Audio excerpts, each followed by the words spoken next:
Hi there and welcome to the Huddle's post-game recap. I'm Schweigert, and boy do we have plenty to talk about tonight. There were some unbelievable finishes happening all around the Lancaster-Lebanon League, and all three section title races were affected. So let's get to it.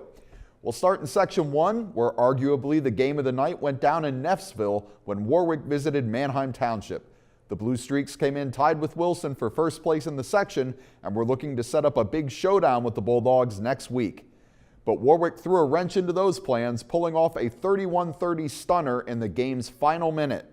Tyler Tremarchi hit Evan Popalis on a Hail Mary for a 43-yard touchdown on 4th and 8 with 14 seconds left to give the Warriors the lead, and they held on from there to earn the hard-fought victory.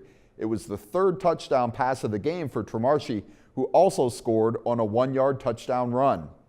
Evan Saladay had 195 rushing yards, including a 73-yard TD run in the losing effort for Township. The win knocked Township out of a first-place tie and took some of the luster off next week's showdown with Wilson. However, if the Streaks can recover and beat the Bulldogs, it could force a three-way tie for first place with 2 games left. Wilson already has a win over Warwick under its belt, so the Bulldogs could pretty much wrap up their 8th straight section crown by beating Township next week. Wilson clubbed Lebanon 68-19 in its game tonight, setting a school record for most points in a game. The Bulldogs' Section 1 winning streak is at 61 games. Elsewhere in the section, Hempfield knocked off McCaskey 23-8, and Penn Manor upset Conestoga Valley 23-7. Let's move on to Section 2, where there were several nail-biters this week. We'll start with first place Cocalico, which stayed alone on top of the standings with a 34-23 victory over Garden Spot. Brandon Brubaker rushed for a pair of touchdowns, including a 55-yarder in the third quarter that put the Eagles ahead for good. Cocalico stayed a game up on Manheim Central, which stomped Ephrata 55-0. The Barons need someone to slow down Cocalico to have a shot at earning a share of the section title. Remember, the Eagles already beat Central earlier this season.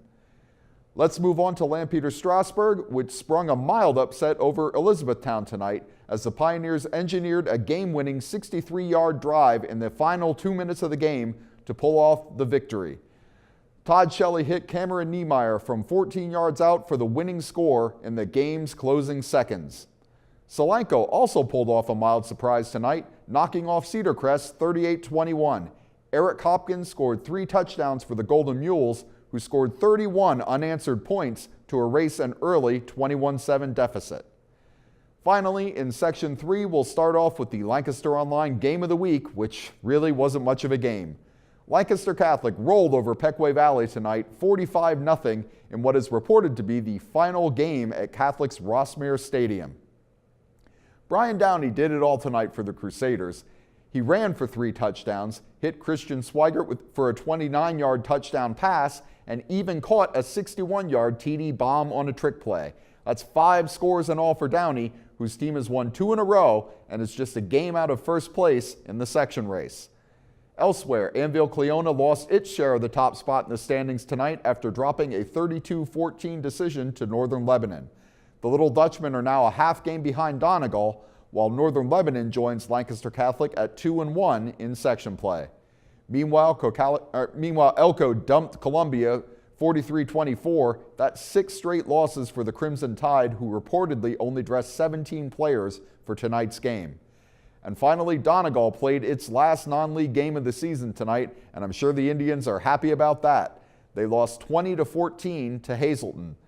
Donegal is 0-4 against non-section competition, but the Indians are 3-0 in section play, so they're alone in first place for the moment, but they've got big games coming against Lancaster Catholic and Anvil-Cleona. Both of those will be later this season.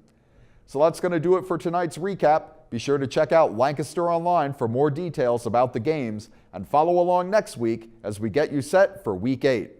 Be sure to check us out on social media as well. Until next time, I'm Keith Schweigert. Have a great weekend.